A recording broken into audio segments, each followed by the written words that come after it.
हेमंत विश्व शर्मा कुछ कह रहे हैं, वो सुन लीजिए, उसके बाद असद जवाब देंगे।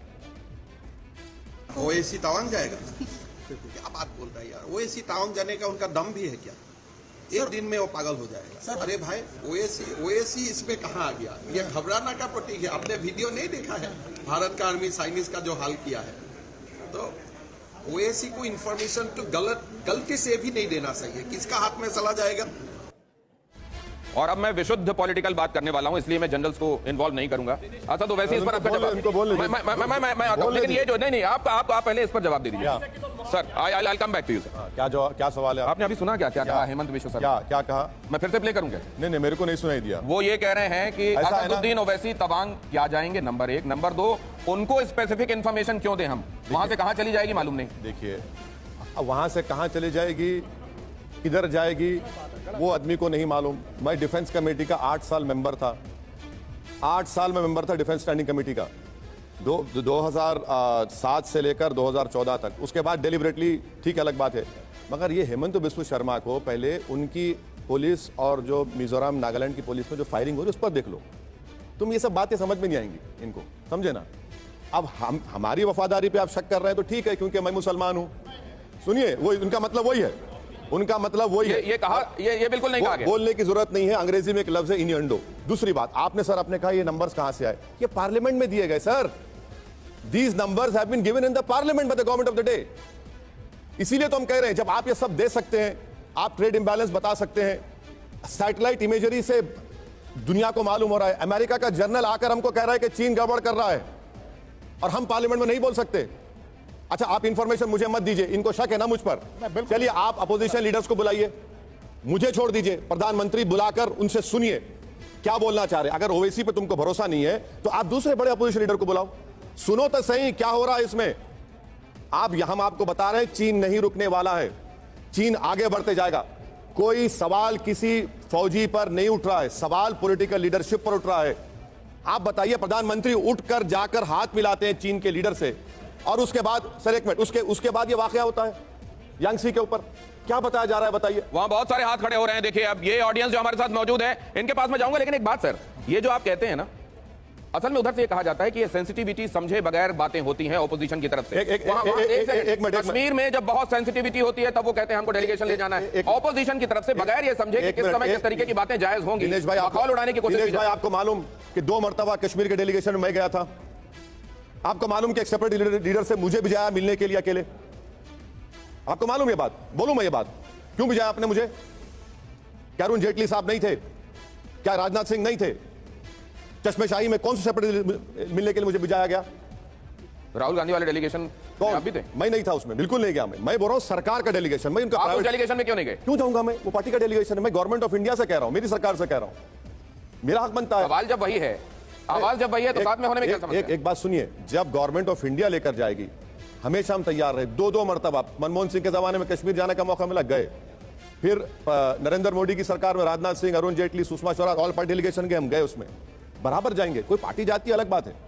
और ये एक चीफ मिनिस्टर कह रहा है कि ओवैसी को क्यों बोले? अच्छा, मत बोलो ओवैसी को, कांग्रेस को बोलो, टीएमसी को बोलो, राजद को बोलो, एआईडीएमके को बोलो, डीएमके को बोलो, एनसीपी को बोलो, जिसका नाम ओवैसी नहीं है उसको, उस अपोजिशन लीडर को बोलो, सुनो क्या हो रहा है, सुनो। कम से कम आप सुनने की क्षमता नहीं रखते। आप चीन नरेंद्र मोदी की कमजोरी को जान चुका है, क्योंकि वो आज के मौजूदा जमाने के रैम्बो और जेम्स बॉन्ड है। तो चीन ये जानता है कि अगर मोदी ये बोलेंगे कि चीन जमीन पर आ रहा है डेप्सांग डेमचौक में, तो उनके इमेज में फर्क पड़ जाएगा, क्योंकि वो मौजूदा रैम्बो है, जेम्स बॉन्ड है। इसीलिए देखिए, आप क्यों, हम यहाँ बैठकर ये सब बातें कर रहे हैं, पार्लियामेंट में क्यों नहीं कर सकते? मैं आपसे एक बात समझना चाहता हूं। आपने गुजरात के इलेक्शंस के दौरान, मैंने आपका इंटरव्यू लिया था और आपने चाइना का मुद्दा उठाया था, मुझे याद है। गुजरात इलेक्शंस के दौरान आपने चाइना का मुद्दा, एक सेकंड देखिए, मैं एक बात पूछना चाहता हूं। आपने चाइना का मुद्दा चुनाव दर चुनाव उठाया, आपने, मुझे याद है, उत्तर प्रदेश के चुनाव के समय भी ये बात उठाई थी। मैं आपसे ये जानना चाहता हूं, एक सेकंड, हम कहीं भी सरकार के खिलाफ कहीं कोई विरोध प्रदर्शन नहीं देखते हैं किसी भी तरह से जनता की तरफ से। चुनाव दर चुनाव भी ये दिखाई देता है कि आप ये मुद्दा सामने रखते हैं, जनता अपने हिसाब से फैसला करती है। उसके बावजूद आपकी तरफ से ये रखते हैं। एक बात सुनिए, सरकार चुनाव जीत रही है ना, तो मैं चीन के बारे में मत बात करूं। नहीं, अगर जरूरी है तो कीजिए। मैं डेप्सांग आपने फैक्चुअल बातें भी तो सुनी। डब्ल्यूएमसीसी की बैठक चल रही है, तमाम से उनको वापस खदेड़ दिया गया। सर एक बात सुनिए, आप सर से मैं जानना चाह रहा हूं, सर आप लोगों से, मुझे जरा मेरे इल्म में इजाफा करिए। डिसएंगेजमेंट में फर्क क्या होता है? डी एस्केलेशन में फर्क क्या होता है और डी इंडक्शन में फर्क क्या होता है, बताइए देश को सर आप प्लीज। आपको ये टेक्निकल सवाल है और इसका जवाब दे दो। डिसएंगेजमेंट, डी एस्केलेशन और डी इंडक्शन में आप बताइए, हमको भी बताइए, चलिए। डी एस्केलेशन, डिसएंगेजमेंट और डी इंडक्शन। सर बोलिए, चलिए। तो ये तीन टर्मिनोलॉजी हैं, डिसएंगेजमेंट, डी एस्केलेशन और डी इंडक्शन।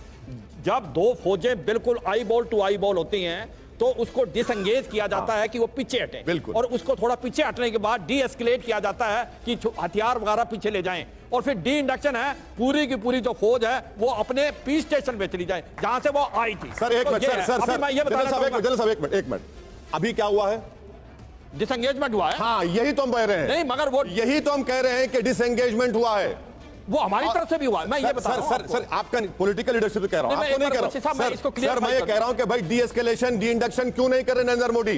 वो होगा कब होगा? नेक्स्ट टाइम जनरल दयाल, एक बार बता दूं, गेम शॉट में नहीं हो रहा है। देखो मैं ये बता रहा हूं, जब हमारे 16 कोर कमांडर मीटिंग हो चुकी है तो हमारे ये 5 फ्रिक्शन पॉइंट से डिसएंगेजमेंट हो चुका है और वहां से हम पीछे हट गए दोनों फौजें, और अगला स्टेप डी एस्केलेशन और डी इंडक्शन होगा। वो होना है, इसमें कोई शक नहीं, होगा, क्योंकि ये this is work in progress. और ये भी सच्चाई है कि जो डेप्सांग और डेमचौक का है केस, ये 2013 से पहले का है और वो भी रिजॉल्व होगा। मैं एक चीज दिलाना चाहता हूं अपने साथियों को कि भारत की फौज लद्दाख से लेकर अरुणाचल प्रदेश तक बिल्कुल सतर्क है। अगर चीन कुछ भी करने की हिम्मत करेगा आप जो कह रहे हैं, आपने ये कहा, एक सेकंड, उन्होंने जो सवाल उठाए ये टर्मिनोलॉजी को लेकर, आपने कहा कि पहला प्रोसेस जो है इसके बाद वो फॉलो करते हैं प्रोसेसेस, और पहला प्रोसेस हो रहा है, बाकी के भी फॉलो करेंगे। जनरल दयाल, देखिए, चाइना कभी भी इस सिचुएशन को डी एस्केलेट नहीं करेगा। हो गया ये काम। बात मानो, हो गया।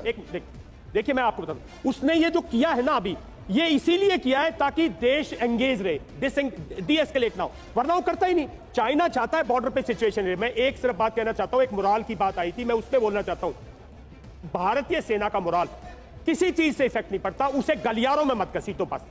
भारतीय सेना के जवान को जब हम ट्रेन करने लगते हैं उसको सील कर देते, उस 18 साल के बच्चे को, अफसर हो जवान हो, उसको इन चीजों से सील कर देते। हमें गलियारों में मत घसीटो, हमारी इज्जत करो, बस इतना रखो। बाकी कौन पॉलिटिशियन क्या बोलता है बिल्कुल फर्क नहीं पड़ता। सवाल यह है कि वो WMCC में भी, वहां भी जो बात हो रही है, जाहिर है उसमें जो इन्वॉल्व लोग हैं वो अपना काम कर रहे हैं, और ये 3 प्रोसेसेस जो हैं ये ग्रेजुअली पूरी होंगी।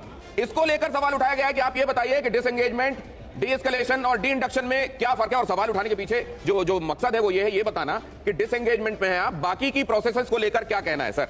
इसके बारे में सिर्फ यही कहना है कि लेट लोकल कमांडर डिसाइड। जितने लोकल कमांडर वहां पे जो असली सिचुएशन में खड़े हैं उनको डिसाइड करने दीजिए, यहां बैठकर हम लोग को डिस्कस करने की कोई जरूरत नहीं है। और दूसरी चीज, ये सब प्रोसेस है, प्रोसेस चलती रहेगी, आने वाले समय में इसके रिजल्ट हमें पता चलते रहेंगे। हमारा काम है कि उनका मनोबल बढ़ाए रखें और यहाँ पे किसी तरह का ऐसा स्टेटमेंट ना दे जिससे उनको कोई फर्क पड़े। तो